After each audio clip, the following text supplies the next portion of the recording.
Hello everyone. This is Kumar Ranjan from Jawaharlal Nehru University, India, and I am chairing this session, 4th B session today. So just first I will check the presenters are here or not. So I think we have 4 presenters and all are here. Am I right? Musinova Irina is here. I can find Amritha is here. Yes, sir. And Deepak Can you hear me? Yeah, I can hear. And Nikita Kumari is also here. Okay. So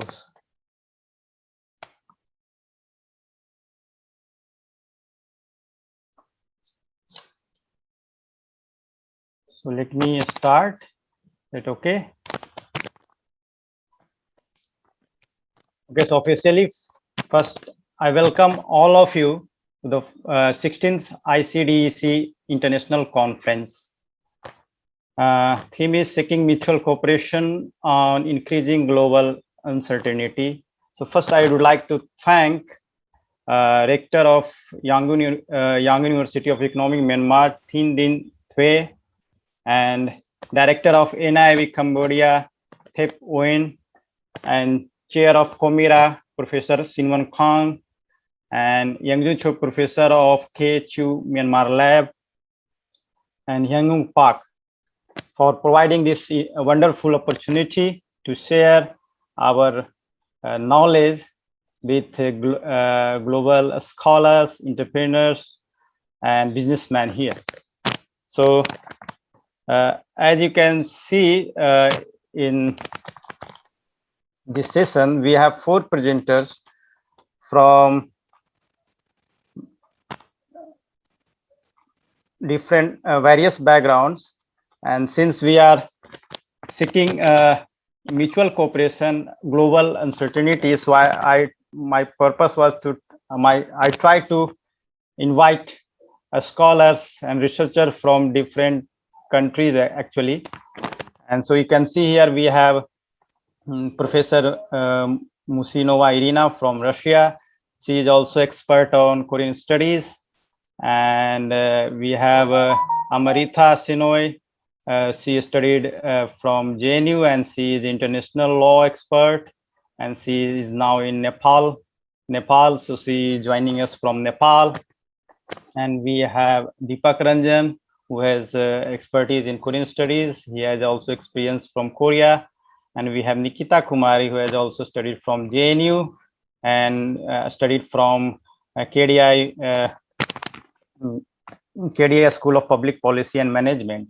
And you can see, as you can see, we have a diverse topic also. So hope this session will be very insightful and very informative for all the viewers who is here and sparing time with us. So without delaying, I would like to invite first presenters, Musinova Irina. So is that okay? Are you ready? Yes, okay, so I'm first I would ready. like to invite Musinova Irina. So please, Musinova, please share. You have PPT file, right? Can you share with us? Yes. Yes, okay. I can share by myself. Yes. Okay.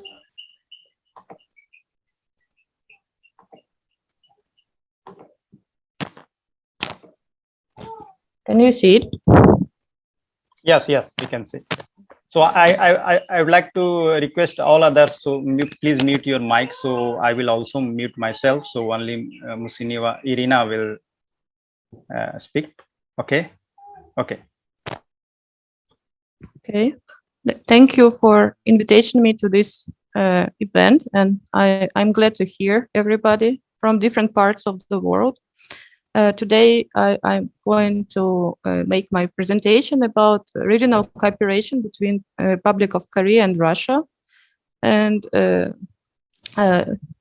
just see the Ural region case. We call it Big Ural in Russia, and South Korean case is Kyonggi Province, one of the most powerful and big provinces in South Korean economy. So I will share with you the current situation of this cooperation and with the perspectives.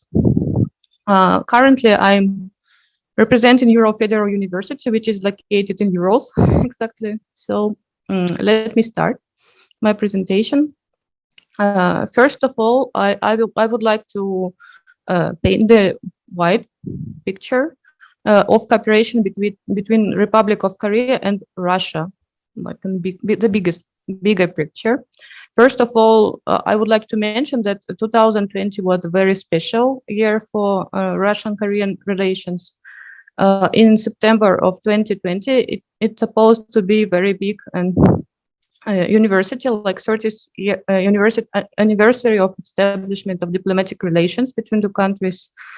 And but due to COVID-19 situation, it was postponed and delayed, but still the big date. So Russia and Korea share very big major investment projects related to the Far East mainly, or Moscow or St. Petersburg's capital cities.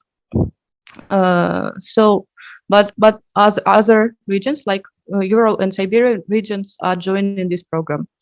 First of all, currently there are very few prospective projects in Russia. Like first of all, it's a construction of gas pipeline linking the Trans-Siberian and Trans-Korean railways, and the last one is formation of the Arctic Road, and maybe like oil and gas projects.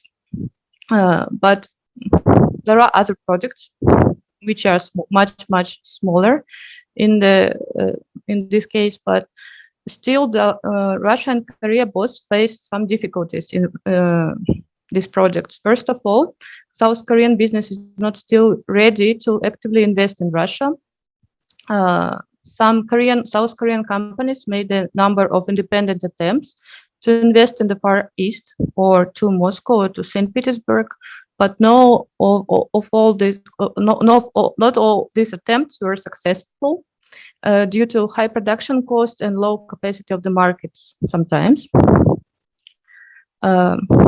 You can see South Korean side just came with their 9-bridge strategy on Russian-Korean economic cooperation.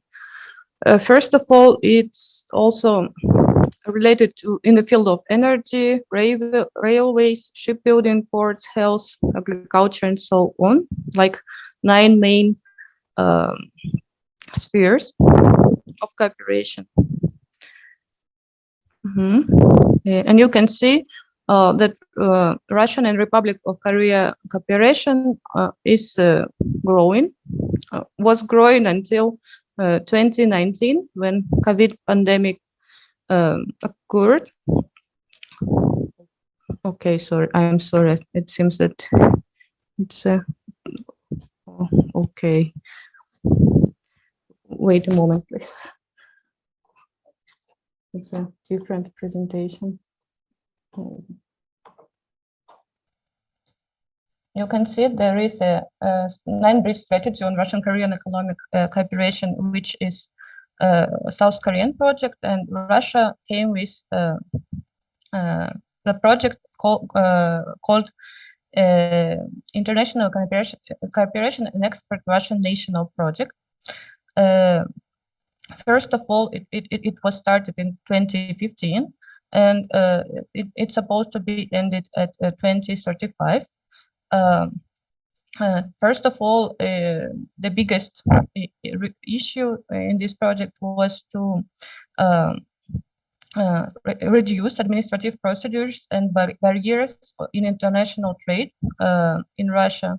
So the economic cooperation with other countries can develop safely. And you can see where, like, first of all, like new for this project, new participator in this project is a big Ural region, or just Great Ural region as it's called. It's a region which includes 6 big regions of Russia, it's a federal district. Like you can see in Russia, we have a federal system of federal districts. Usually we see 12 of them, and the Ural federal region is one of the biggest. So some of them include national republics, but Ural region is not like that. It includes only regions, except Himalayas and Khanty-Mansi, Ural autonomous okrug, as a part of Tyumen region. And you can see the administrative center of this region is Yekaterinburg. And the population is about 12 million people, maybe. It's not so much, but still. You can see that it consists from six federal subjects: Chelyabinsk region, Khanty-Mansiysk region, Kurgan region, Sverdlovsk region, Tyumen region, and Yamal-Nenets region. And the main feature of this Ural federal district is that it's one of the richest in mineral regions of Russia. You can see that the biggest part of oil and natural gas it can be found in this region, which I explored. Also, the federal district has significant reserves of iron, copper, precious stones, rare metals, and so on. So it can be very useful for South Korean companies to cooperate, because they still need some raw resources. Also, the economy of the district is based on oil, gas industry, heavy engineering, metallurgy, chemical industry, and so on. But also in the south of the region, agro-industrial complexes develop. It specializes in production of grain or livestock products, such as milk, meat, wool, and so on. On this slide, you can see the 5 main cities of the region. All of them are more than one. The population of each of them is more than 1 million people. It's quite big for Russia or for Europe. I think Asian cities can be bigger, but still, for European region is quite populated. Also, I would like, next slide is devoted to the Kyonggi Province. I think, as far as I know, some Korean studies specialists are here, so you maybe already know that it's one of the most economically developed South Korean provinces, and it's developed in heavy industry, electronics, machine building, chemical industry, steel. And you can see that leading companies representing South Korea in international market, including such big companies as Samsung, SK, LG, they are also located in this region. Also, the main feature of the region, which is interesting for Russian company, is a quick growth of innovative small and medium-sized companies. Especially, like currently, Eugene Tech Corporation works with Russia, with Moscow, so also St. Petersburg, but currently starting to work with Euro region. But also there are some specialties, like including local products such as rice or ceramics, but it's not product of export to Russia, for example. It's a picture of Kyonggi Province. Main cities include Suwon. Suwon is the capital city of this province.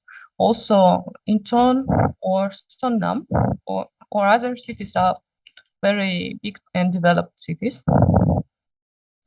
The cooperation between Kyonggi Province and Ural region started from 1990s, from 1997 exactly.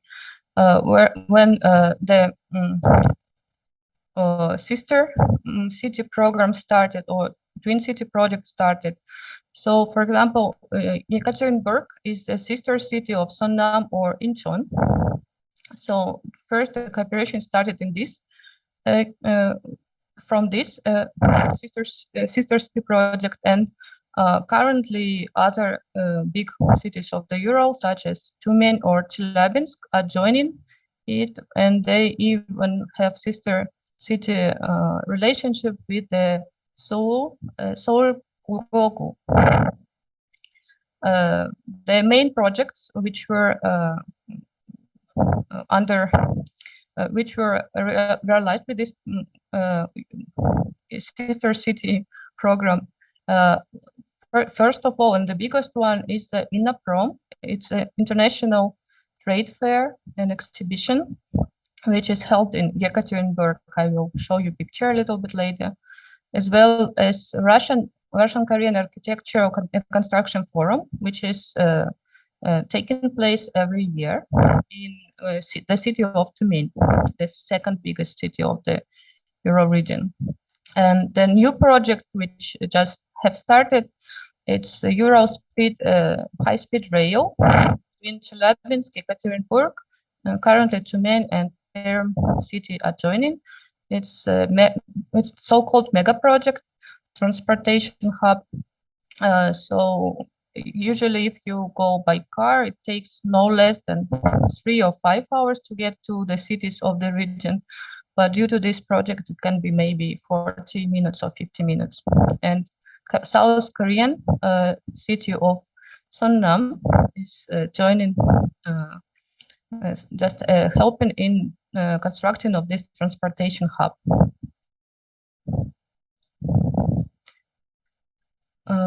Also, there is a cooperation in education and scientific research. You can see that many of Korean universities have contracts or relation or exchange programs with Korean universities, for example, with University of Sogang or KAIST, such a big and famous university, or Seoul Tech.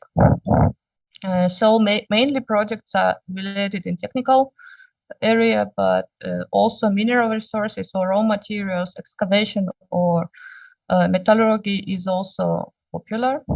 Also, the big project with South Korean Credit Guarantee Fund is currently doing in this between Ural region and Kyonggi Province. So a lot of investment went to Ural region from the South Korea, and also one of the most interesting project and unusual project which other Russian region cannot post is Kyonggi Province Labor Union. Relations with Sverdlovsk region or Tyumen region labor union forum, where people share their experience in working with big companies in Russia or in Korea, or law issues and so on. The Tyumen region starting a big agriculture project as well. So you can see almost every 2 years, South Korean ambassador visit Ural region, especially Yekaterinburg or Tyumen, and Kyonggi Province delegation is visiting Russia every 2 years, and Russian Ural federal area representatives visit Kyonggi Province every 2 years as well. So, and from 2019, the honorary consul of Ural Federal Region consulate was opened in the Tyumen city and currently in Yekaterinburg city. So the cooperation is on the highest level ever. On this slide, you can see the Innaprom exhibition, which was held in 2018. Like it held every year. Yekaterinburg hold it every year, but in 2018, the partner of this Innaprom was South Korea. And on other slide, you can see the Russian-Korean Architectural and Contractual Forum in Tyumen. Like the result of this project is like the Lotte Hotel is going to be built in the Ural region. as well as a Kidzania project in the Ural region. Now, currently, we have this Kidzania project, kind of amusement park for children, only in Moscow, but it's going to be in Ural or Siberia too. Also, you can see the city of Int'l is a partner of medical cluster and senior care project in Tyumen region. Currently, this hospital was built, but it will be the bigger cluster. So people from all over the Ural region can come and take qualified care of Korean doctors and Russian doctors probably. And this one you can see the rural high-speed rail project. It's already started, but it takes around 5 years to finish it. The project with Korail. There are also projects in the cultural sphere, such as Korean-Russia Friendship Park. You can see in Tyumen, it was opened maybe just less than 1 hour ago, so not too many objects yet, but it's still under construction and it's going to be very big, and it is going to develop. It helps to develop cultural ties between Russia and between South Korea, because in this region, in this part of the Ural region, we have a lot of ethnic Korean groups. You can see them on the picture a little bit. So it's about 120,000 of ethnic Koreans who are living in Ural region area. And this year's big event is Ural Music Night. It's a festival which was held online, and currently the partner of the festival became South Korea. Some artists from Incheon or Songnam or other big cities of Kyonggi Province. So some groups from Russia, from Urals, also participated in the event. From Russia, and Korean artists were participating from Korea. You can see like ethnic Korean diaspora in the Ural region is quite big, so it also helps to build cultural ties due to these ethnic Korean people. Still, not all of them are native speakers of Korean language or knowing their own traditional culture.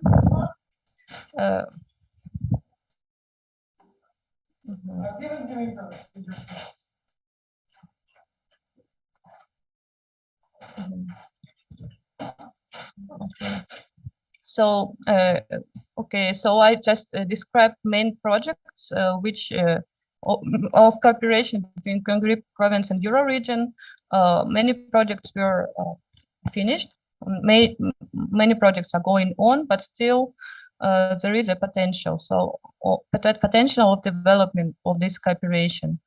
First of all, you can see that Ural region's potential is still not involved in 100%, maybe just 30 or 20%, because you can see that there are many profs compared to the Central Russian region, for example, mineral resources or raw materials, solid economic growth, qualified labor resources, well-developed infrastructure compared to Siberian regions, and so on.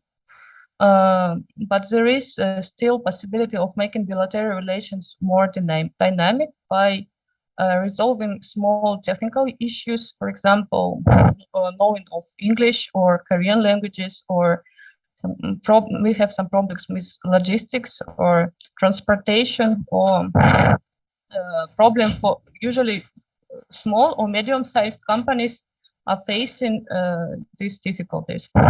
So the main focus now should be on the medium size and small size companies and creating financial opportunities for bilateral projects between those small business companies. Okay, so the last slide, I will share the problems of this cooperation. First of all, Korean big business or medium-sized business is still not ready to invest in the projects if it doesn't promise obvious profits, especially it's with the COVID pandemic situation. And it applies not all the projects abroad, not only Russia or Euros. So the Korean companies, to invest to Russia, the Korean companies need high government guarantees or benefits in other areas to compensate with potential risks. Also, in some South Korean companies, especially big one, had made a number of independent attempts to invest in Ural or in regions, some regions of Ural, but no of these projects were successful. So they share a negative experience and aware of risks. So it should be more safe investment law, maybe, to protect them from the risk.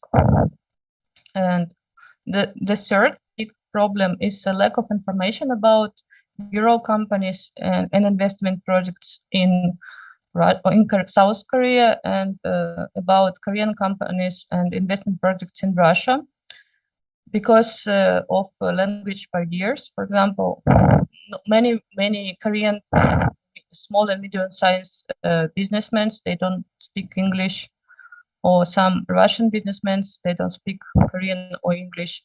So it's a big problem, language problem. Also technical and legal issues, high transportation costs, logistics for some projects. And also, I don't know, is it possible to solve this problem? But concentration of too much power or too much financial resources or many administrative functions in Moscow or in St. Petersburg, in the capital cities of Russia, especially powerful such organization as International Council for Cooperation and Investment, Union of Industrialists and Entrepreneurs, and other big organizations. Usually they try to develop mainly far east of Russia, far eastern region of Russia, or Moscow and St. Petersburg, and they don't concentrate on Siberia or Ural region too much. So now the last problem is a new type of regional platform for foreign and Russian business dialogue needed. Currently, for example, Ural company just ask Kotra, Korean international agency on cooperation for the assistance or help. But still they are making their own Russian platform, which is called Made in Ural. So all companies located abroad, they can know the information about Ural and Russian companies and about big Ural brands. Thank you very much. Was all my presentation. If you have any questions, you can ask me. Thank you, Professor Irina. And thank you also Sungjae, professor, who is doing research with her. And especially I thank to that. This is their ongoing research project. And I again want to say thanks to share your research output with us, especially for this conference. And through this conference, we have like trade expert and economics and business expert from Korea. So I think this will be very helpful for them. for their future project and research related to Europe or Russia. So after that, without delaying, I would like to invite the next presenter. So next presenter is Amritha, Shenoy and Rachit Kumar Murarka from Kathmandu School of Law, Nepal. The topic is conservation of Himalayas seeking cooperation from Korea. As we know that Himalaya is very important, playing very important role between India and Nepal and also with Korea. So Himalaya is connecting global cooperation, global networking, especially when we talk about our India region and Nepal. So I will hand over to Amritha to present her research. So Professor Amritha.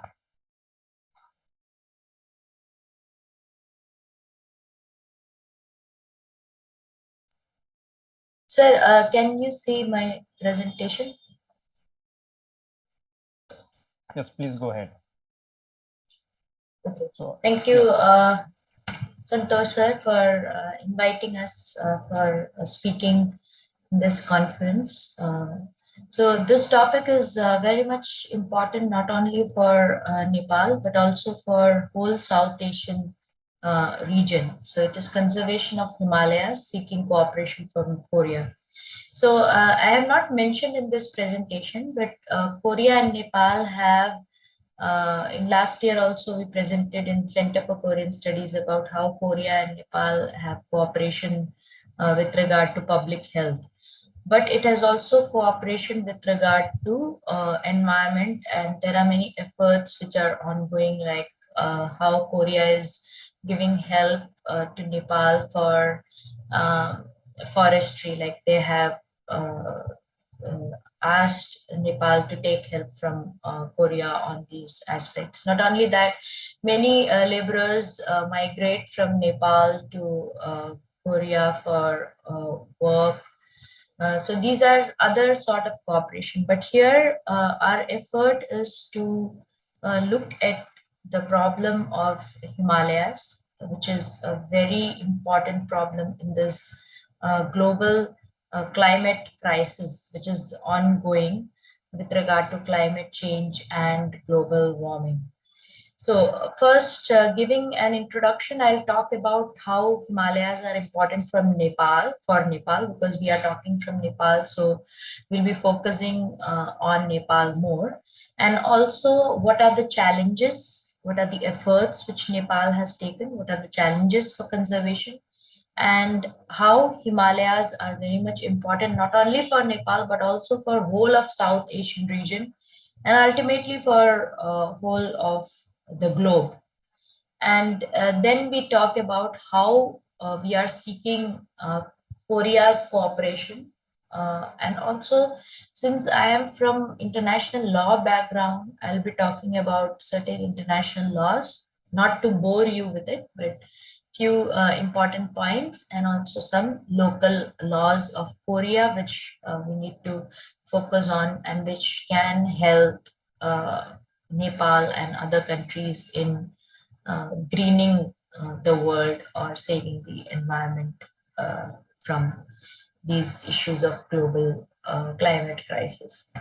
So first, talking about what Himalayas are. Himalayas are like snow-capped mountains. Apart from that, there are huge range of mountains of Himalayas, and they are known as Hindu Kush Himalayas, which cross 7 states, basically including Nepal, like Afghanistan, Bangladesh, Bhutan, China, India, Myanmar, Nepal, and Pakistan. All these countries it crosses. But apart from that, we can see that the highest peaks, one of the 8 of the highest peaks of the Himalayas are in Nepal, including Mount Everest, which is the highest peak in the world. This is a very rich biodiversity spot. Himalayas in total has rich flora, it has rich fauna like snow leopard, red panda, etc. Very rare animals and plants are found in this region. So it is rich in biodiversity.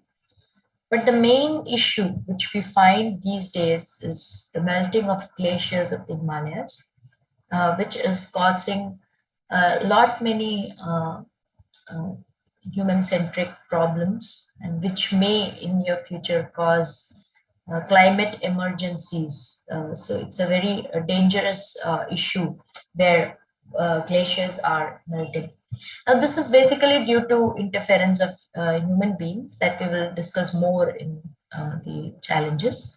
But we can see a lot of anthropogenic interference in Himalayas that is causing these issues.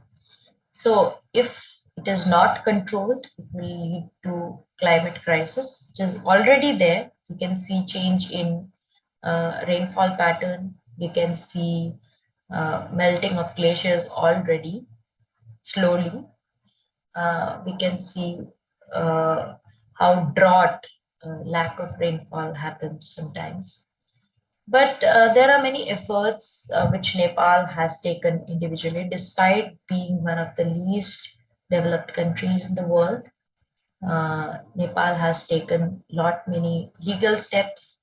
It has passed many conservation efforts through the laws and also with the help of some of the INGOs. And in this International Center for Integrated Mountain Development is ICIMOD is one of the important INGOs which has been working in this area. So its efforts, its study, its research is very much taken into consideration here. So these efforts are ongoing. Apart from that, we can see Nepal has implemented many international laws, and because of that, it has created certain protected areas like International Union for Conservation of Nature has marked certain protected areas in Nepal. Then we have certain Ramsar Convention sites. So Ramsar Convention is a 1971 convention that talks about conservation of wetlands. So we have very beautiful wetlands in this region. I've clicked some of the pictures, but unfortunately I could not share it properly with you. Maybe when I update the PPT, I'll share those pictures with you. Like there are Lake Rara, Lake Foxundo, Koshitapu, Jagdishpur Reservoir, and many beautiful lake clusters in Pokhara Valley. So these are the Ramsar Convention sites which have been protected by the government. Efforts have been done to protect these by the government through certain laws. Then one important law which talks about conservation is National Parks and Wildlife Conservation Act 1973, which has identified certain endangered species and tried to protect them. And because of this act, Nepal has formed 12 national parks, 1 wildlife reserve, 1 hunting reserve, and 6 conservation areas. Despite these, like I pointed out, Nepal is one of the least developed countries, and there are many investments going on in hydropower projects. Many companies are coming and investing through their bilateral investment treaties.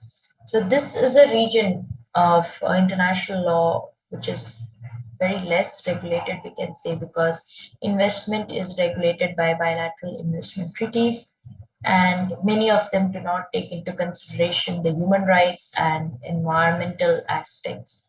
So this is an area which is lacking control. So in cases of Nepal or least developed countries, such investments do not consider environment or human rights.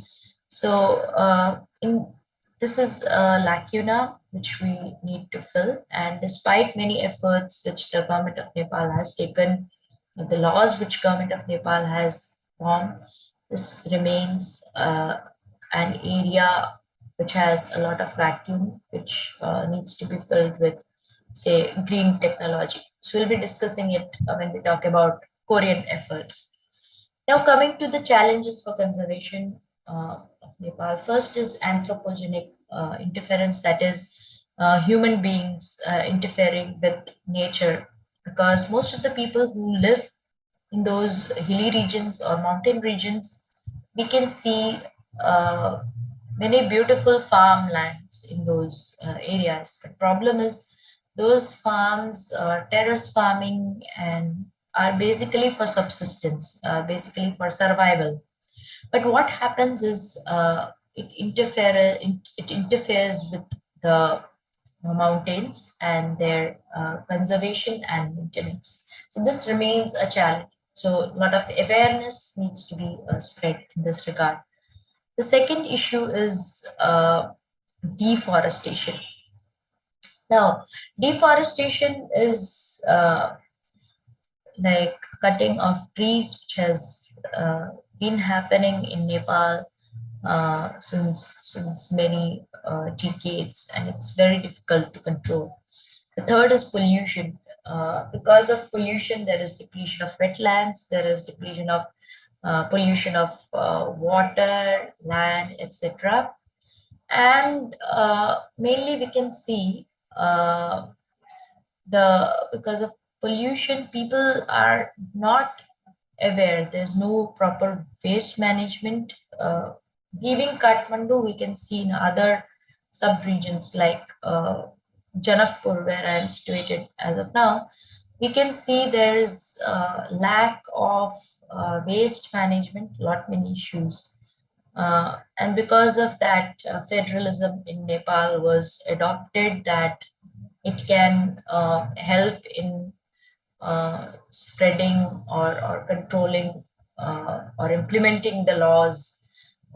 Uh, but still we can see, apart from Kathmandu, even in Kathmandu, we can see polluted rivers like Bagmati, Hanumanti, etc. So there's a lot of pollution, and because of pollution, there's depletion of wetlands, water pollution in rivers, lakes, etc. Now, another hindrance we can say that is happening is climate change again, which is a cause as well as an effect. Because of climate change, it leads to melting glaciers, and because of climate change, we can see it is very difficult to implement uh, the efforts of the government or the laws. That is, because of climate change, we can see melting glaciers, drought, changing rainfall patterns, and at the same time, uh, it is a cause as well as an effect. Next is poaching of animals. Like I said, the Wildlife Conservation Acts are at many times not implemented properly, because hunting or poaching of animals still exists because of lack of, say, difficulty due to geography to control uh, these uh, these bad effects. Then there's lack of conservation because of lack of coordination between law and science. Science is at times not coordinated with law, and we can see how laws are not updated. They remain old, because, like I pointed out, the Wildlife Conservation Act 1973. So there are many decades back that the laws are formed. Many are not updated. Many are updated because of regulations. There might not be proper scientific research. So these are the areas where we need a lot of investment, which does not happen. The research and development does not happen, and because of that, there's lack of update with laws, since science itself is not uh, updated with the laws. Because of that, these are certain challenges which remain in the conservation of the Himalayas. The next is how important are Himalayas to the South Asian region. Like I said, it's the Hindu Kush Himalayas which cross these 7 8 states. Now, main issue remains the melting of glaciers. Because of that, there are 280 million people who are directly affected by the melting of glaciers. But at the same time, if a climate crisis happens, or a climate emergency takes place, like the glaciers start melting more and more, then uh, about a billion people will be directly affected uh, with the melting of glaciers. There will be more floods, and we can't even guess the amount of issues that may arise because of that. It will affect around a billion people. So that's there. Then in the South Asian Regional Cooperation, there's SARC, which is South Asian Association of Regional Cooperation, which is lagging behind in conservation efforts. There are certain, in 2010, there was one environmental policy which was made.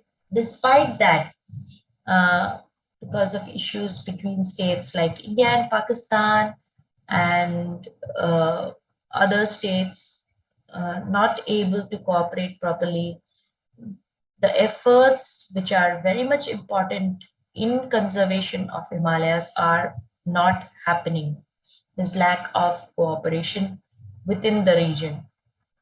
This is another issue which remains, and it might lead to a climate emergency. And if a climate emergency happens, it will affect the whole region. And at the same time, if it aggravates, it is a global issue to be considered. Now, coming to how Korea's role is important. Now, we may ask, like, Himalayas are situated in the South Asian region. Why would Korea help Nepal?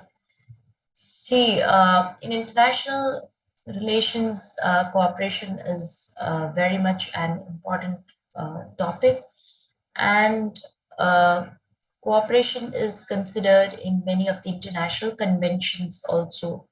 The developed nations helping the developing nations is very much an important aspect. Now, coming to how Korea has achieved certain things, uh, pointing out also the air pollution standards which keep on coming in the news of Seoul, and also comparing it to Kathmandu. Kathmandu's air pollution standards are very bad in this regard.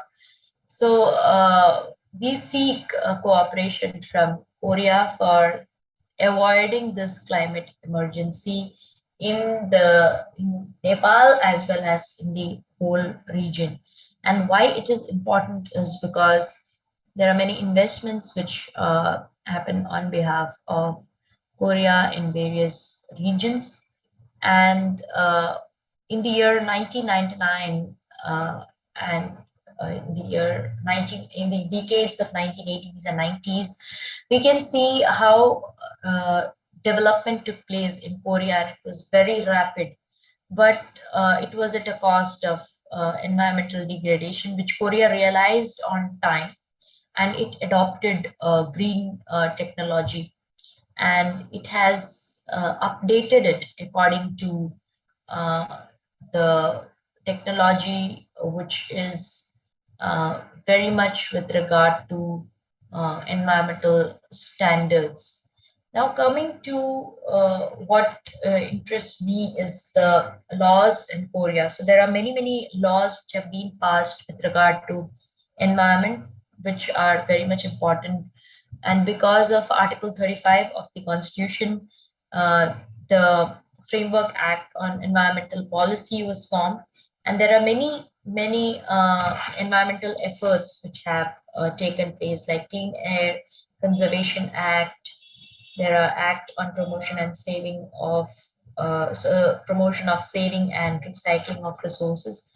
One act that is emulatory, we can say, is the Framework Act on Low Carbon and Green Growth. It promotes green technology. It is something which has been very much important, and act on the integrated control of pollutants, which reduce pollutants produced from business sites. So this is something which bridges the gap between business and environment, which is not followed by many states, even in uh, big states like we can say India or other rapidly developing states. These kind of laws need to be emulated. So these two laws I'm pointing out because it tries to achieve what has been talked in international conventions also. Apart from that, like there are new laws, very much updated laws, like I mentioned. And there are strict sanctions also, like it talks about cessation of infringing activity immediately, suspension of work or business, and imposition of administrative fines. So the fines are also very high in this regard. Apart from that, the Korean government announced Green New Deal that focused on digital green and promoted green economy investments in the year 2020. Also, to point out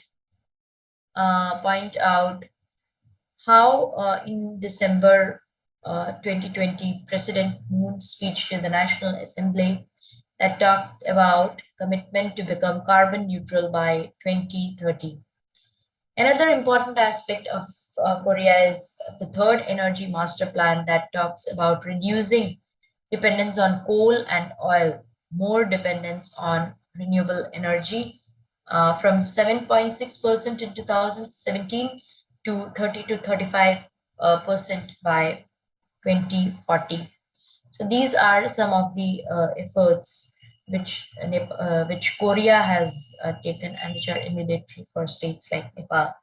And in 2020, the government of Korea also allotted around 1.5 trillion Korean won to promote green technology and other environmental efforts. So these are some of the updates which we can see. And also taking Korean conservation efforts with regard to, I don't know how it is pronounced, the mountains, Korean Dagon Mountains, and the conservation efforts which have taken place with regard to that in the South Korean region are quite emulatory and understanding. And it can also be taken into consideration while helping Nepal in this. Now, one important aspect of Convention on Biological Diversity 1992, which has been signed by most of the nations of the world, it talks about transfer of technology from developed to developing nations. And Nepal, being a part of it, seeks help from the developed nations for conservation efforts. And according to this, it can facilitate transfer of green technology from Korea to countries like Nepal. So these are some of the suggestions. There are already few efforts which have been taking place in this regard, but Nepal has tried to form policy with regard to green technology, but nothing has been updated and implemented properly. So the efforts of Korea in this regard are quite emulatory, and Nepal can learn from it. Apart from that, how this green technology can be transferred from Korea to Nepal, and how pollution can be controlled, how business activities can be according to this green technology is something which we are trying to suggest here and seek here for better development of the region, conservation of the Himalayas, and also taking Korea's conservation efforts forward. Thank you for patiently listening to my uh, presentation. And if you have any questions, you can please put them forward. Yes. Thank you, Professor Shenoy and Murarka. Thank you for your wonderful presentation. Shared your new research with us. And we will first finish our whole presentation, then we will back for our question hour sessions. Is that okay, Professor Shenoy? So Professor Shenoy already pointed out very important point that Korea has always played a very important role for showing the cooperation to the global. So Korea always set a very good example to the world for to doing the cooperations, and she already mentioned in her presentation about the importance of cooperation related to Korea. So now we will have third presenter, Deepak Ranjan, and he has a long experience in Korea and in JNU. So he is going to talk about a study on mutual cooperation between India and South Korea to give a facelift to their relationship. So I will hand over to Deepak Ranjan to present their study with us. So Deepak Ranjan, please. First of all, good afternoon all, and thank you for giving me this wonderful opportunity to present my paper. I will be presenting on a study on mutual cooperation between India and South Korea to give facelift to their relationship. As you know, that India and Republic of Korea relations have made rapid strides in the recent years and has become truly multidimensional, especially with the convergence of interest, mutual goodwill, and high-level exchanges. The two are today in the midst of nurturing multidimensional and transformative ties, especially under the leadership of Prime Minister Narendra Modi and President Moon Jae-in. Modi's activist policy and Moon Jae-in's New Southern policy, which gives primacy to the acceleration of ROCs in Republic of Korea's economic and strategic relations with India, have led to a convergence of interest and energies between the two countries. The relationships between the two countries goes beyond the modern constructs of international relations and is part of the legacy of many centuries that transcends present boundaries. Now, I will start from the historical relations. So, according to Sambu Kyusa, or the heritage history of the three kingdoms, written in the 13th century, three monks were among the first to bring Buddhist teaching or Dharma to Korea. They were Malananta, an Indian Buddhist monk who brought Buddhism to Baekje in the southern Korean peninsula during the late 4th century. Sundu, a Chinese Buddhist monk who brought Buddhism to Goguryeo in northern Korea, and Ado, a Chinese Buddhist monk who brought Buddhism to Silla in central Korea. In Korea, Buddhism was adopted as the state religion of three constituent polities of the Three Kingdoms period. First by Goguryeo, that is also called as Gaya, in 372 CE, by the Silla in 522 CE, and by the Baekje in 552 CE. The Samgu Kyusa also records that a princess from Ayodhya, Suriratna, came to Korea, married King Kim Suro, and became Queen Har Hongok, the wife of former President Lee Myung-bak, Mrs. Kim Yoon-yuk, former President Kim Dae-jung, former President Kim Jong-sam, and former Prime Minister Kim Jong-pil trace their ancestry to the royal couple. Korean Buddhist monk Haichu or Hongjo visited India from 723 to 729 AD and wrote Traveler's Pilgrimage to the Five Kingdoms of India, which gives a vivid account of Indian culture, politics, and society. The travelogue was rediscovered in China in 908 and was subsequently translated into different languages, including Hindi, and under the aegis of UNESCO. The original fragment is now owned by the National Library of France. To that novel lyric, Rabindranath Tagore also composed a short but evocation poem, Lamp of the East, in 1929, about Korea's glorious past and its promising a bright future. He wrote, like in the golden age of Asia, Korea was one of its lamp bearers, and that lamp is waiting to be lit once again for the illumination of the East. Now I shall be focusing on the political and diplomatic relations. First, I will focus from 1945 to 2000. Like it may be recalled that India played a crucial and positive role in Korean affairs soon after the latter's independence in 1945. India's KPS Menon served as a chairman of the nine-member United Nations Commission that was set up in 1945 to oversee elections in Korea. During the Korean War from 1953, the warring sides accepted a UN resolution sponsored by India calling for a ceasefire once was declared on 27th July 1953. Lieutenant General K.S. Thimaya of India served as the chairman of the Neutral Nations Repartition Commission after the armistice and contributed to resolving the humanitarian issues arising out of the war, which won appreciations from all quarters.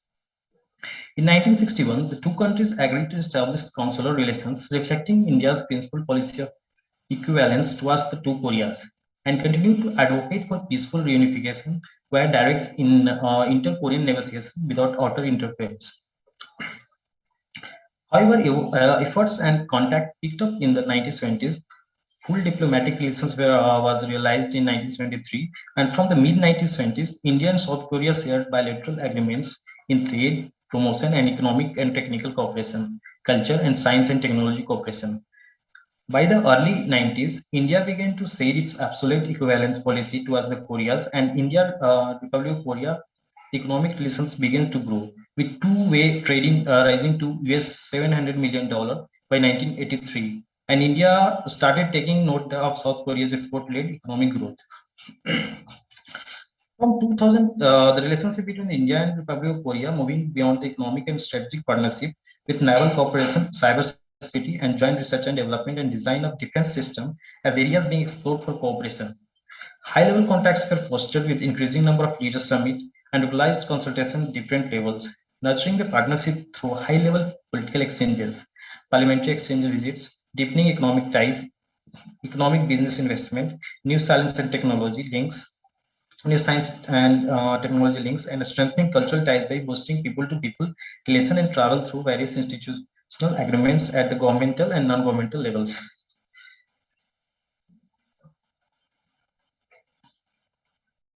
In high-level meets, I shall be talking about for the Prime Minister and President's visits. The state of visits to Republic of Korea by President Dr. APJ Abdul Kalam in February 2006 heralded a new vibrant phase in India and Republic of Korea relations. It led to the launch of joint task force to conclude a bilateral comprehensive economic partnership agreement, which was operationalized on 1st January 2010. President Lee Myung-bak paid a landmark visit to India as a chief guest at India's Republic Day celebration on 26 January 2010, when bilateral ties were raised to the level of strategic partnership. It was followed by President Srimati Pratibha Devi Singh Patil's state visit to Republic of Korea from 24 to 27 July 2011, when the civilian nuclear energy cooperation agreement was signed. Prime Minister Dr. Manmohan Singh paid an official visit to Seoul on 24 to 27 March 2012 for both bilateral and nuclear security summit, when visa simplification agreement was signed. Traditionally, close bilateral relations were elevated to a qualitative higher level with the state visit to India of President Park Geun-hye from 15 to 18th January 2014. Prime Minister Narendra Modi paid a state visit to Korea during 18 to 19 May 2015. Within the first year of his government, during the visit, the bilateral relationship was upgraded to a special strategic partnership. Further, PM Modi and President Park had bilateral meetings on the sidelines of East Asia Summit on 8 September 2016 at Laos and discussed progress made in the bilateral relations. The relationship witnessed new momentum following the inauguration of President Moon Jae-in's administration. President Moon Jae sent Mr. Chong Dong-che, former cultural minister, as his special envoy to India, first such instance in the bilateral relationship. This was followed by a bilateral meeting between PM Modi and President Moon on the sidelines of G20 summit in Hamburg on 8 July 2017. PM Narendra Modi paid a state visit to South Korea from 21 to 22nd February 2019 at the invitation of President Moon Jae-in, during which both sides held wide-ranging discussion on defense, economic, culture, and science cooperation. Both the leaders unveiled a bust of Mahatma Gandhi at the prestigious Yonsei University of Seoul. PM Modi also gifted a body sampling of KMH City and received the Seoul Peace Prize. 6 MOUs were signed on startups, joint issues of postal stamps, combating trans-border and international crime, trade facilitation, roadways, and media. PM Modi and President Moon met again on the sidelines of G20 summit in Osaka, Japan on 28 June 2019, exchanged opinions on diverse fields, including economic and defense industry.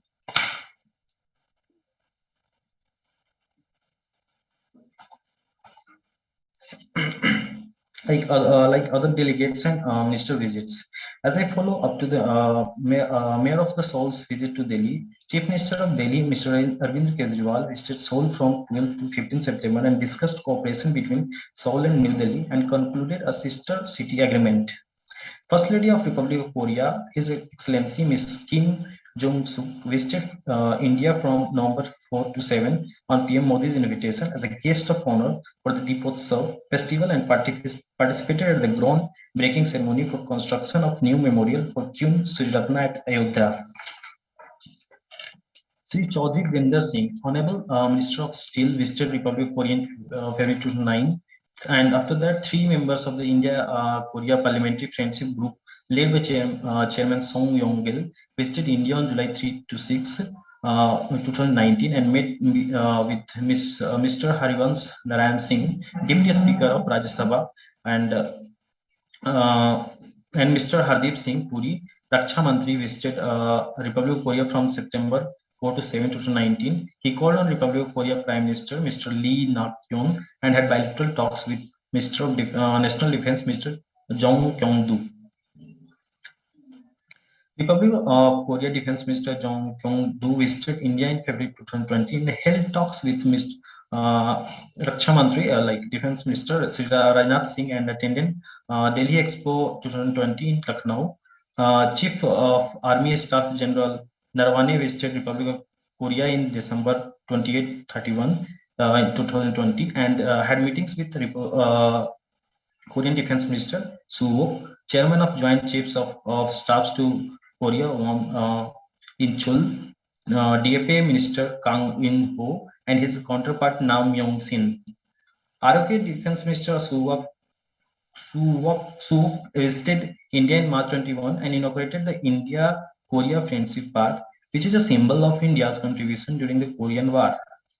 Secretary Ms. Riga Ganguly Das visited Republic of Korea from August 29 to September 1, 21. Met members of the National Assemblymen from the India Republic of Korea Parliamentary Friendship Group and chairperson of Presidential Committee on New Southern Policy on August 30, 2021.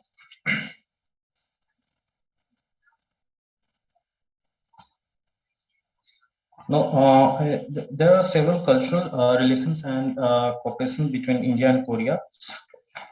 Like as I earlier mentioned, there was a Buddhism religion in which was followed in Korea. So indeed, India and Republic relations have a deep civilization link dating back to several centuries. The spread of Buddhism from India to East Asia in its 4th centuries formed a direct connection between India and South Korea, and since then has continued to remain a critical reference point. For years, Korean sign and TV serials have emerged as a key point of consumption among several states in India, especially in the Northeast. The popularity of Korean TV shows and K-pop in particular have grown in the last decades. Popular movies produced in South Korea have been adapted and reproduced in Hindi cinemas, and many of them became blockbusters and have won awards and international recognition. For instance, Salman Khan's Shredder Bharat was adapted from the 2014 Korean hit film Ode to My Father. Similarly, Korean hit Hard Day was made as Oh My God by director Umesh Sukla, which won many accolades. In 2015, alone as many as 9 Korean films were adapted in Hindi, some of them becoming big grossers at the box office. Of course, this is not say the Bollywood films have no impact in Korean civic space. In fact, some movies like Three Idiots and My Name is Khan earned excellent reviews in Korea. Indian movies Stanley's Tiffin Box, Quotes on Child, and The Robot also earned critical claims in recent film festivals in Seoul. And the cultural ties have been institutionalized via the establishment of Indian Cultural Center in Seoul in April 2011. Another cultural center was established in Busan in December 2013, and similarly, the Korean cultural center in Delhi, Kolkata, Manipur, Patna, and Itzi. Further, both countries have taken a series of important decisions to boost people-to-people relations in terms of improving travel between two countries.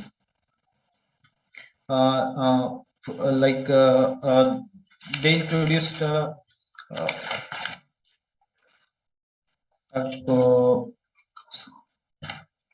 the critical development of recent air connectivity, and they also extended the visa visa on arrival facility for Koreans, and the air connectivity between the both countries with Air India, Asiana Airlines, and Korean Air operating direct flights at regular intervals.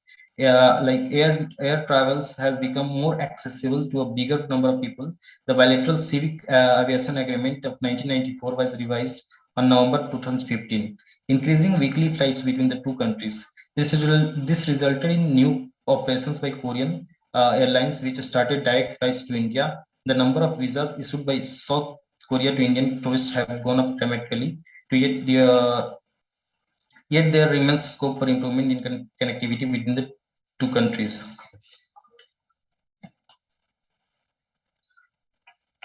Now there are several new areas of cooperation. Like as discussed earlier, despite the many positive stories and the massive turnover in ties, there remains immense potential in India and Republic of Korea relations, particularly in the areas of cultural and institutional exchanges. Swachh Bharat and New Village Movement India under PM Modi has launched an ambitious initiative on sanitation called Swachh Bharat Abhiyan or Clean India campaign, launched with much fanfare in 2015. This campaign that aims to stop open defecation and draw basic attention to sanitation and public health for development has caught global attention. Although the initiative has emerged as a national awareness movement, it continues to struggle with lack of resources. It is in this regard that the country can learn from the experience of South Korea, especially its Samulundong or New Village movement, highlighting the possibility of experience sharing. A Korean scholar, Seon Park, has drawn the attention of Indian policymakers to study the evolution and positive lessons of the New Village movement that was initiated by then President Park Chung-hee in 1920.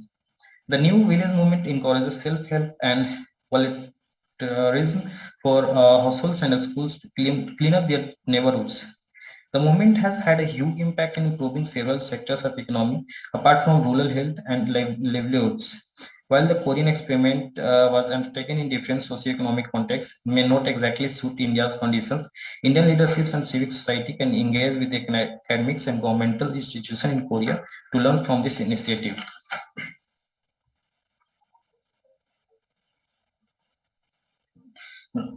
Now, towards digital collaboration, the digital sector can also serve as an excellent area for cooperation between the two Asian democracies. So, Seoul has previously expressed interest in partnering with New Delhi in the digital sector, and Korea has already established itself as a global leader in information and communication technology. With the digital aspects of the K-New Deal, it seeks to further cement its data, 5G network, and artificial intelligence infrastructure and create a digitally powered society with an investment of 52.2 trillion won in cutting-edge technology development. India's initiative like Digital India and a Smart Cities Mission also look at establishing and upgrading digital infrastructure in the country's rural and disadvantaged region.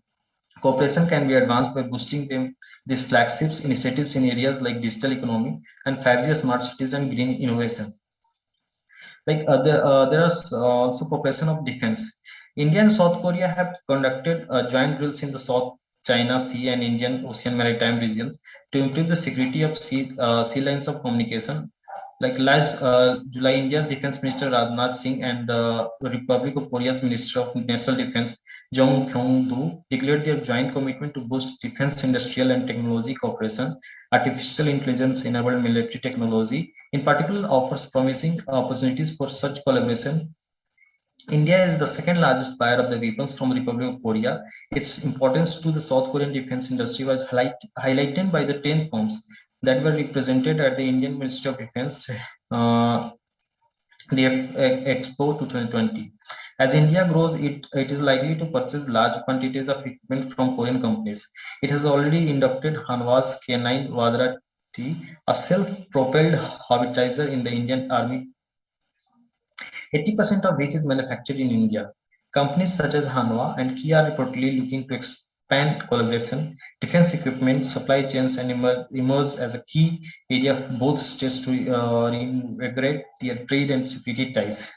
The 2019 military logistic agreements between them was a step in the right direction. They have also deepened their bilateral in this sector through more military exercises and training as a part of efforts to enlarge their partnership beyond economic engagement.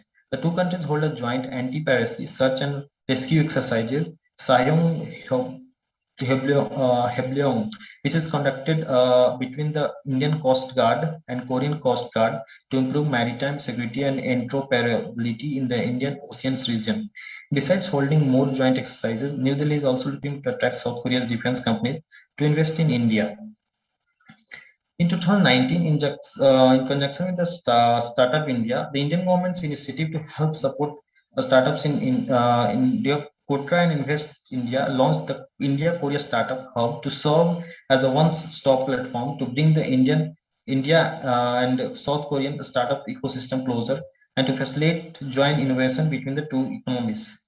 The hub originated in an MOU during the Moon's visit to India in 2018.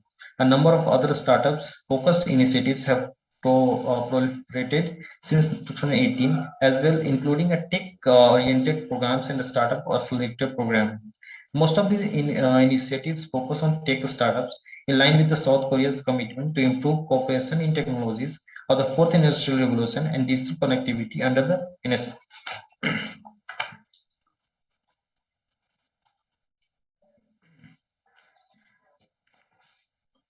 Since the two countries established diplomatic relations, their ties, especially in the last decade or so, have grown robust and multidimensional, encompassing a wide range of interests, including nuclear disarmament, maritime security, regional economic cooperation, counter-terrorism, and energy cooperation. India and South Korea relations have made rapid strides in recent years with the convergence of India's activist policy, activist, activist policy and South Korea's new southern policy. There have been an acceleration of economic and strategic relations between the two countries.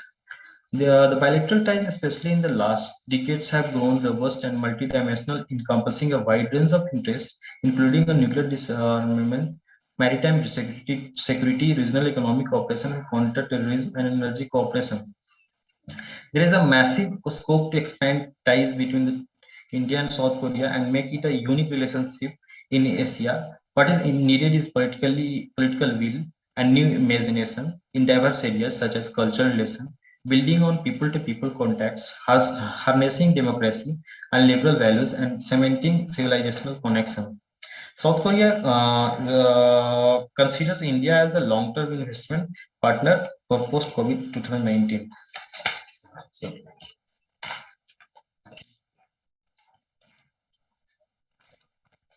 Thank you, Deepak, Ranjan,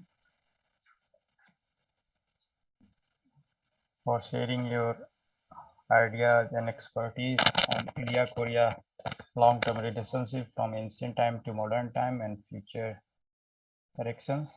So now we will have a fourth presenter, Nikita Kumari. Do we have Nikita Kumari here? Nikita, can you hear me? So she is going to talk about the need of mutual cooperation between India and South Korea towards achieving carbon neutrality. So Nikita Kumari is here. We have. So yes. please, Are you able to hear me? Yes, yes. So please go ahead with your presentation, Nikita Kumari. Thank you.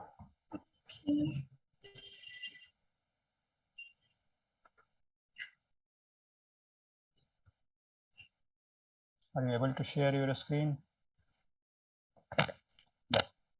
Are you able to? Yes. Yes. You're able to see my screen? Yes, yes. Please go to your first page. Yes. Okay. Please.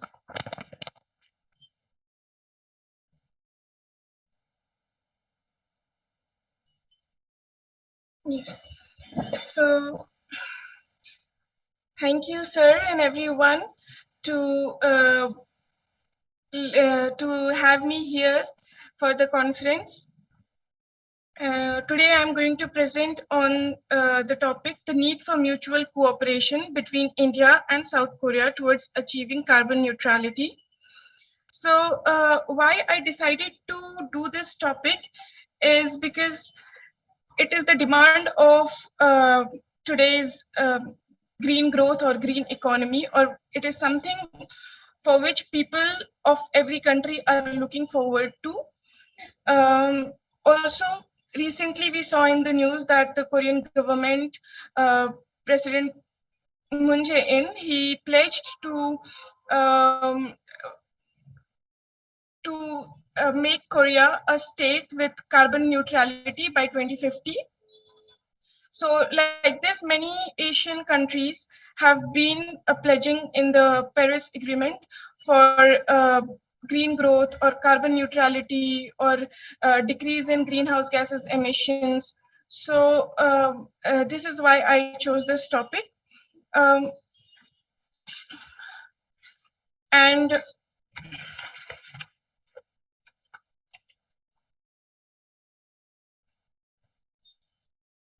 okay, so here is the introduction. As far as we all know that achieving carbon neutrality is something which aligns with more than 5, 6 sustainable development goals defined by the UN.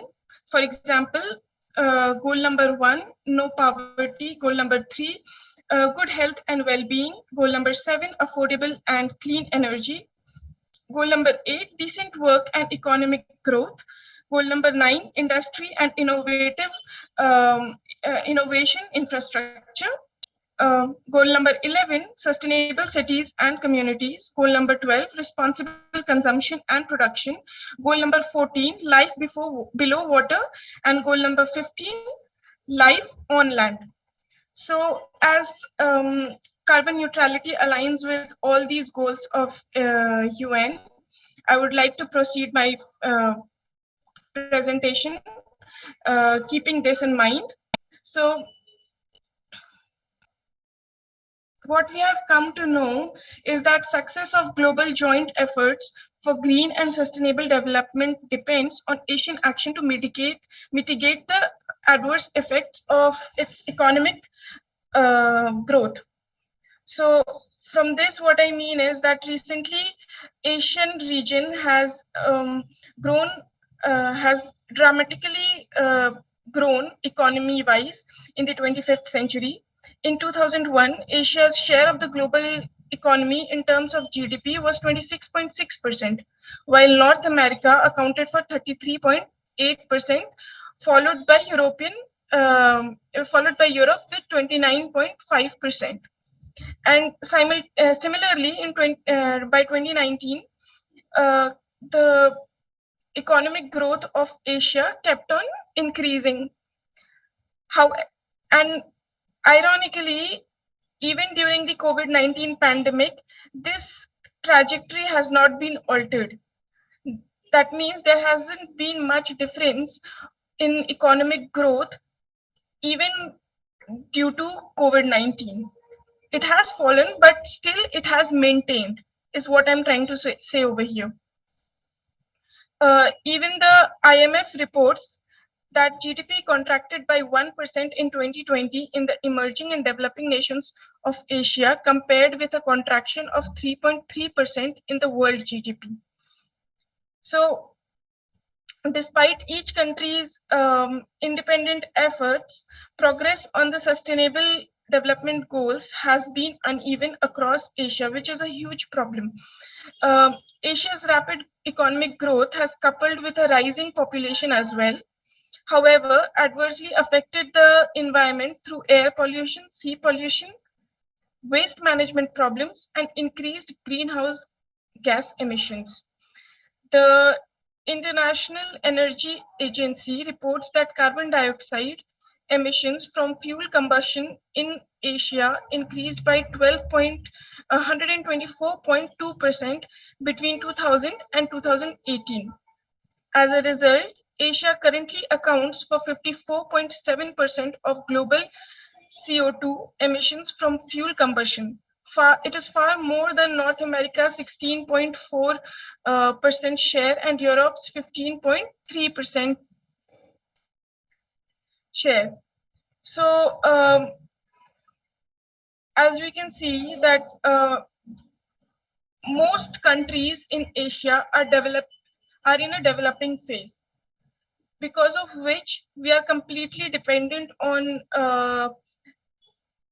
fuel consumption. Our daily economy growth is dependent on fuel consumption, and which we cannot stop immediately, or else it will have an adverse effect. Now, let's see climate change action and awareness about it in Asia. So, presently, Asia, the world's largest regional economy, is now facing difficult environment challenges, particularly the sharp increase of greenhouse gases that must be addressed in order to maintain sustainable growth.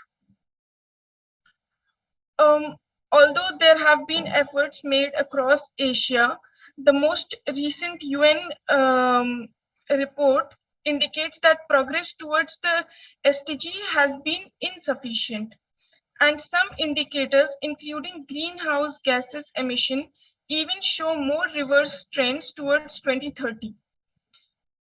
So indirectly, what it tries to say is, even though the Asian countries are trying their best, or not, or trying to at least diverge their directions from complete economy mindset to green economy, still the effort that has been put behind it is quite insufficient, and in some cases you can also see a reverse effect of it by the year 2030. The international agency IEA reports that carbon dioxide CO2 emissions from fuel combustion in Asia I already told this point. So what is happening is,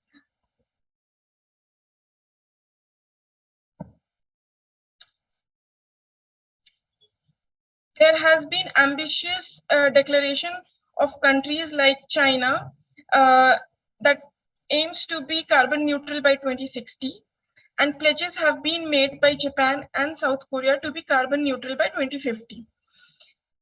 And India's renewable deployment goal of 450 gigahertz of capacity by 2030. So these are very ambitious plans or ambitious goals to achieve.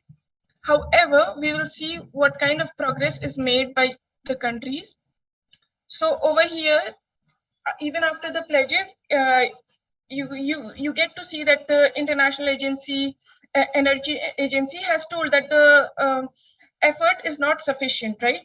So Asia's emerging economics are still struggling to cope with the dilemma of how to balance policies aimed at boosting their economies with their commitments to the SDGs. The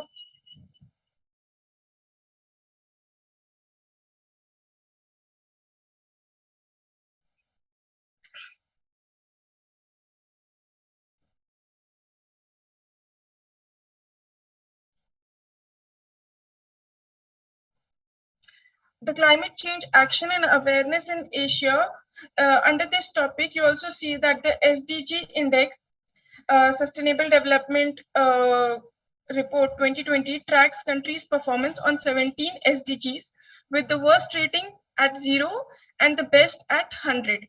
It suggests that Asian countries overall are performing poorly on the SDGs. In Asia, Japan has the highest score at 79.2. And it is in 17th rank among 166 countries, followed by South Korea in the 20th place, Thailand at the 41st place, China in the 48th, and India is lacking way behind with 117th place. And why is this so? A common challenge across many countries in Asia is the high dependency on coal for energy. Considering its cost efficiency, availability, and reliability, coal is still regarded as the practical choice to quickly meet a rapid increase in energy demand. Now, here is this chart from which you can see the coal dependency levels for electricity in key Asian nations. So, what this chart basically indicates is that the more we depend on coal for electricity generation, the more greenhouse gas emissions we are going to produce for the environment. And it is no surprise that China and India are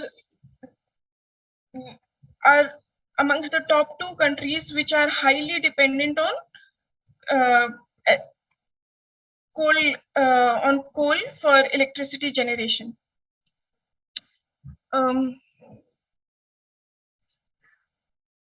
India is the second largest global consumer of coal.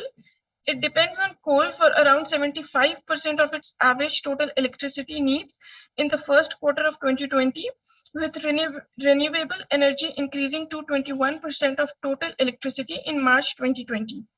Its ambition is to have non-fossil fuel-based energy sources accounting for 40% of its cumulative electricity installed capacity. Its renewable energy capacity goal is 175 gigawatts by 2022 and 40 gigawatt by 2030. Renewable energy except for large hydropower.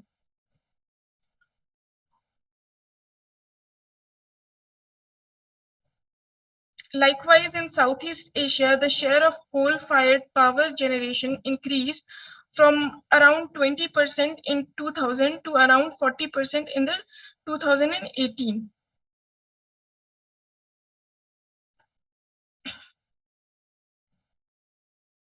Now, here is a chart showing country-level climate commitments and initiatives. I compiled the nationally determined contributions from the following countries: China, India, Japan, and South Korea, to just have a view on what commitments these nations have made in the Paris Agreement. China's mitigation target is to achieve CO2 emissions around 2030.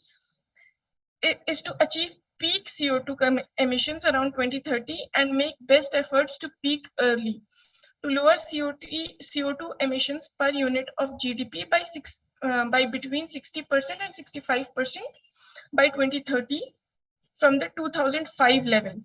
So one more thing I would like to say is that over here, all the mitigation targets that the countries have agreed upon or have pledged upon in the Paris Agreement is based on the comparison level of 2005. They have kept 2005 as a level of comparison. So keep that in mind before seeing what they have mitigated for. So in India, India hasn't basically talked about CO2, reducing CO2 emissions, but it has talked about reducing the emissions intensity of its GDP by between 33% and 35% by 2030 from the level of 2005. Japan, on the other hand, has pledged for 26% reduction of CO2 emissions by fiscal year 2030 compared to fiscal year 2013. So 25.4% reduction compared to fiscal year 2005. Carbon neutral policy, okay. So South Korea over here is aimed to 24.4% reduction from the total national global greenhouse emissions in 2017 by 2030. So South Korea has totally surprised the world by pledging for carbon neutral policy, because it was earlier not giving its statement regarding the same.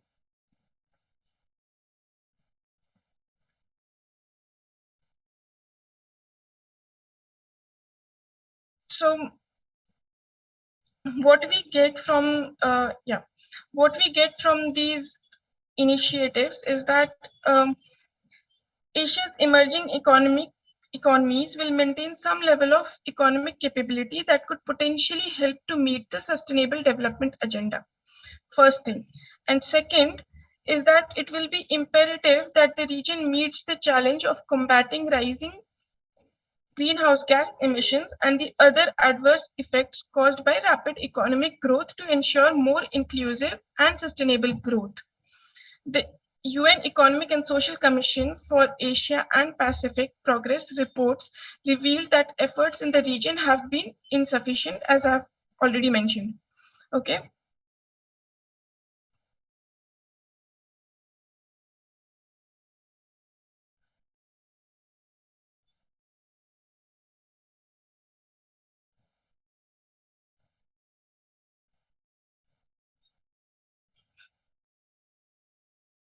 Okay. So here are the 10 highest emitters of CO2 from fuel combustion. You can see China ranking on top, and India. I have highlighted China, India, Japan, and Korea because my focus is Asian countries, especially South Korea and India.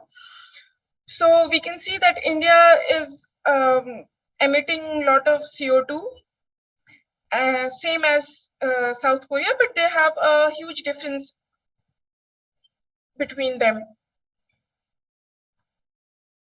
And it is surprising that South Korea dramatically shifted its position in 2020 from previously showing reluctance to reduce greenhouse gas emissions by 2030 to presenting an ambitious reduction policy to achieve its long-term target of carbon neutrality by 2050. So it is quite surprising, as South Korea was quite reluctant earlier. Regional integrated action that can be taken for green growth. Given growing power of the finance community across the world, it is increasingly important to have regional forums and bodies that enable policymakers, state-owned enterprises, and the finance community to discuss green project developments. These forums and bodies could discuss realistic transitions to a low carbon economy and practical options, including desirable incentives to mobilize private capital for green and sustainable projects, and could generate long-term strategies to introduce new technologies in the market. They should include major economies in Asia, such as ASEAN and India, to discuss cross-border projects. More project-oriented initiatives across the region would help to create a new green trajectory. These are some of the regional initiatives that has already been taken by Asian nations.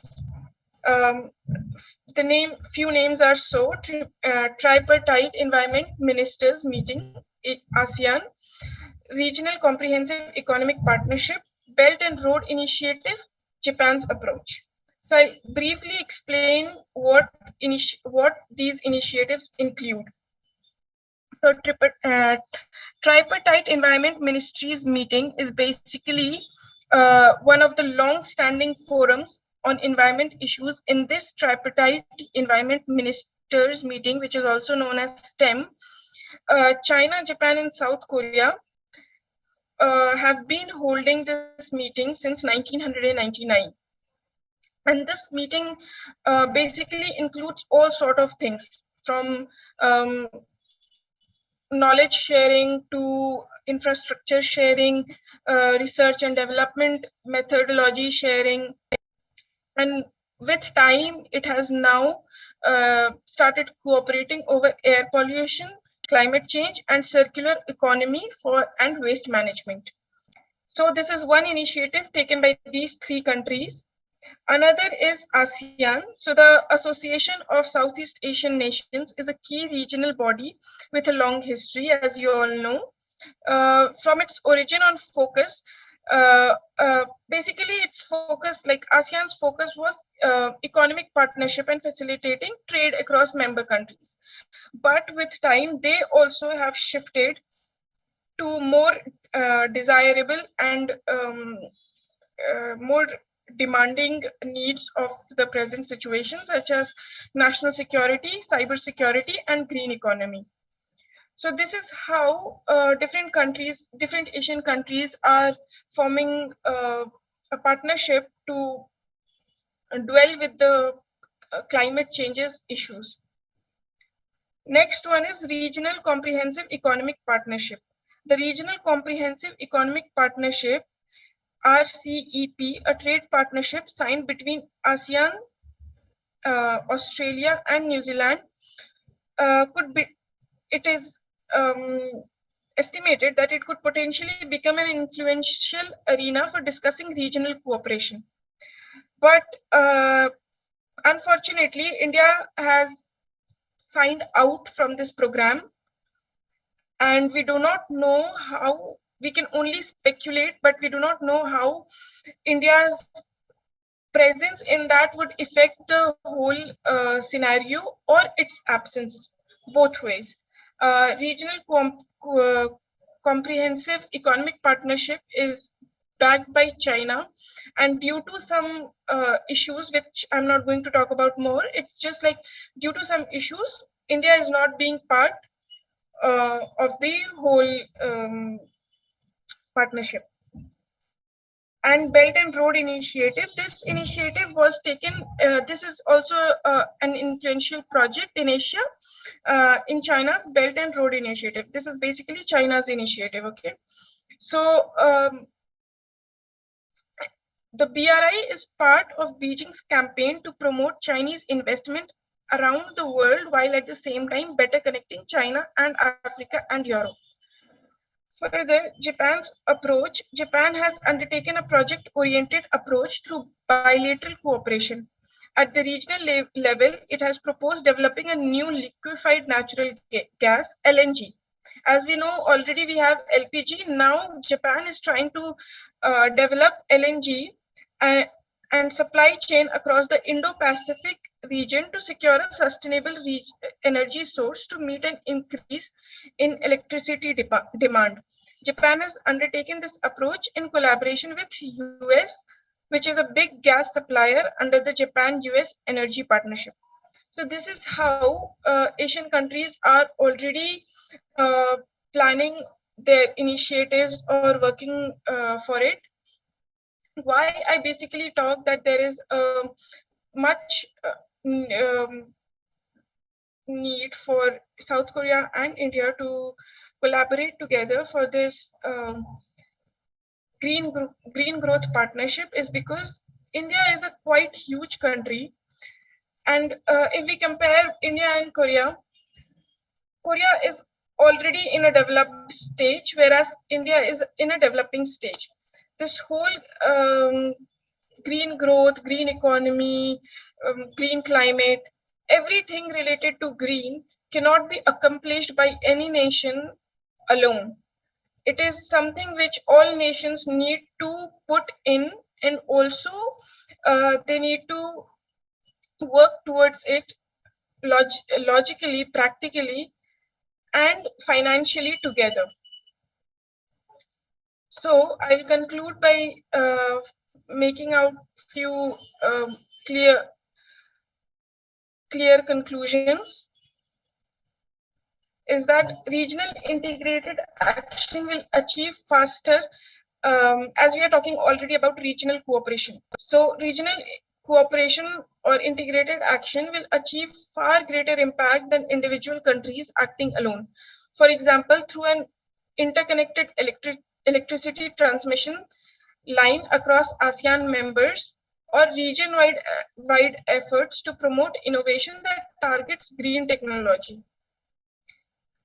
Strong leadership on this has not yet emerged in the region, with economic integration through initiatives such as the Comprehensive and Progressive Agreement for Trans-Pacific Partnership and the Regional Comprehensive Economic Partnership Promotion of Innovation in the world's largest market could generate good outcomes.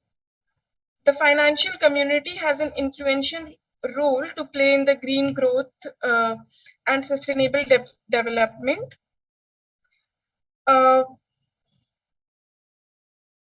Capital flows are desperately seeking greener and more sustainable projects to finance, spurred by external pressure on environmental, social, and governance (ESG) considerations. Despite the COVID-19 crisis, financial markets have some degree of capital flow, particularly through quantitative easing by central banks across the developed economy that could provide favorable funding opportunities for investment projects. Appropriate sourcing of such capital flows to green sustainable projects could boost their implementation. New regional forums, which involve the financial community from the early stage of conceptualization and design, could support such approaches. So I think it is quite clear from my conclusion that what all do all these countries need to do. But in particular, why I'm talking about Korea and India is that Korea has the technology, not immensely, but they are trying to develop the technology, whereas India's focus presently has been diverged or has been shifted due to the COVID-19. Earlier, before the pandemic, all the countries were focused on green growth. But due to pandemic, there has been a sudden shift in regard to priority. Now the priority has changed. First comes to how to medically rescue people from the pandemic, and then to focus and simultaneously or after that to focus on green growth, which is quite difficult for a nation quite big like India and with which doesn't consist of a homogeneous society like Korea. So there needs to be a mutual cooperation, there needs to be a mutual understanding for financial efforts, sustainable ideas, and exchange of awareness, even exchange of promotions. So this is how I would say that I would conclude by saying that all the nations, especially Asian nations, which are lacking way behind the Western and European nations in regard to greenhouse gas emissions, should work together for carbon neutrality. Thank you, and thank you for listening to me so patiently. Thank you, Nikita, for wonderful presentation on very important topic. So now I would like to, from floor, if anyone have any questions, any suggestions, any feedback, so please feel free to ask or share here. I hope all presenters are here.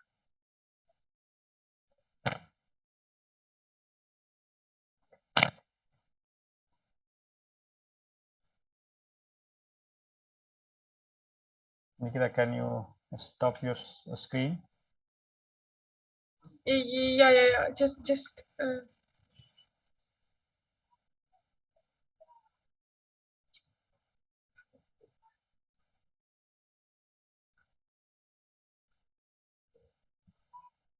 So maybe presenter can ask something if they are interested to ask other presenters.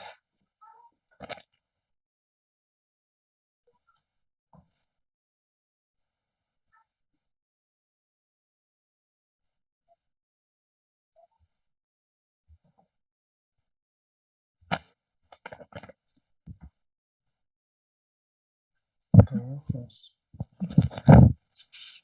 Maybe, can I start? yes, of course. Sure.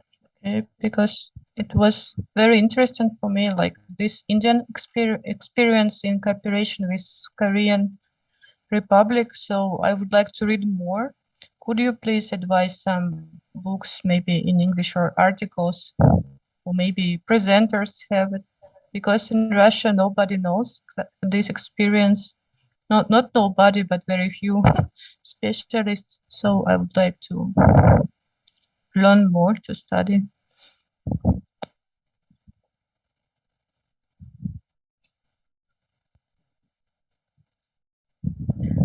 Yes, Professor Irina. Yeah, there are several books on it. There are some available on PDF, and there are some more article on it. I will share with you.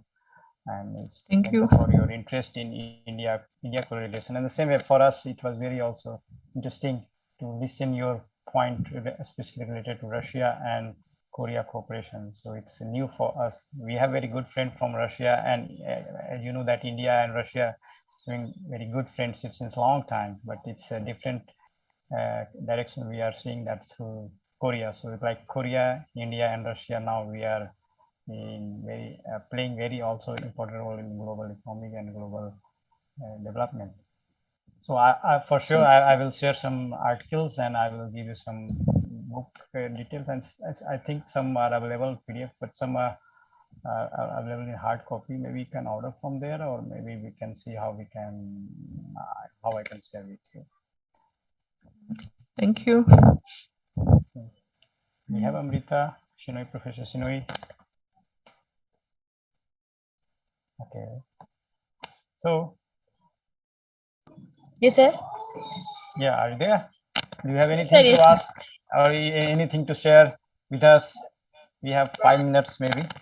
I have especially requested Professor Khan to give us some few more minutes if our sessions presenters need. No, sir, we are just seeking help from other countries for some of the issues which are happening in Nepal.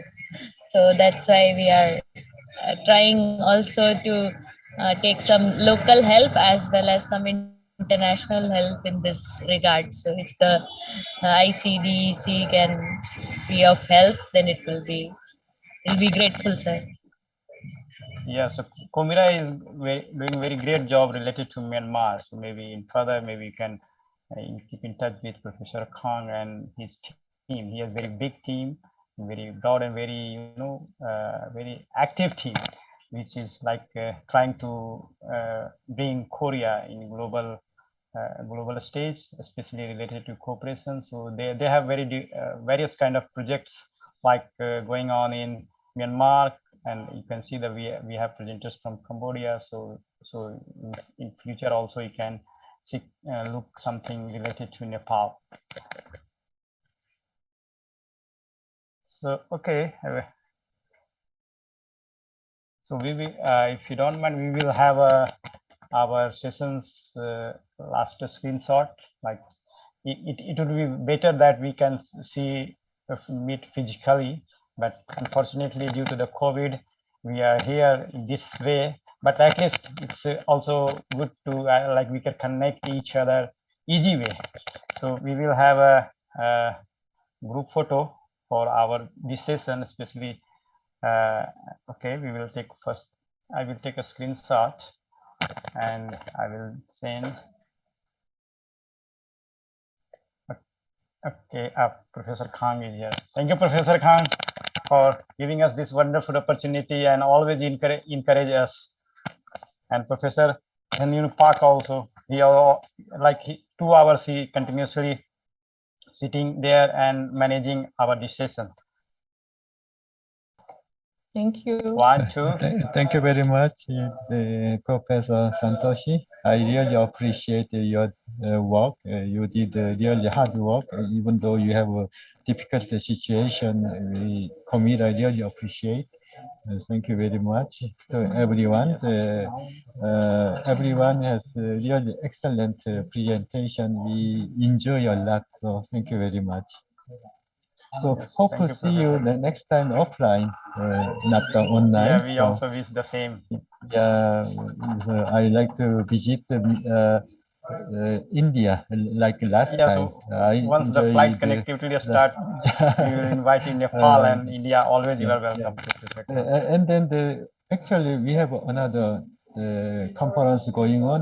It will be held in the United States coming the February, Yeah. February 11th. So we'll invite you all. So Thank you, okay, Professor. so hope to see you in the next conference, Yes. everybody. Thank you very much. Thank you. So on the behalf of this session, especially from India, so on the behalf of this session, I would like to express my thanks to Professor Kang, President of Komira and Chair of this seminar, and also Professor Chue and all other professors who is supporting this conference, and all other staff, and all, especially all other also student who is working hard there. I was there last year, so I have seen how they work hard. So unfortunately this time I'm in India, so I am also joining through the virtual platform. So I would like to express on behalf of our panel, express thanks to all members of this seminar and all managing member from Myanmar, Cambodia, and we have the presenters from USA. So thank you everyone, and I wish everyone have a good health, and please take care from the COVID and the ongoing cold weather. Thank you, everyone. Thank you very much. So I will end up here the session. Thank you. Thank you. Thank you. Thank you. Thank you. Bye-bye. Thank you, Yes, sir. take care.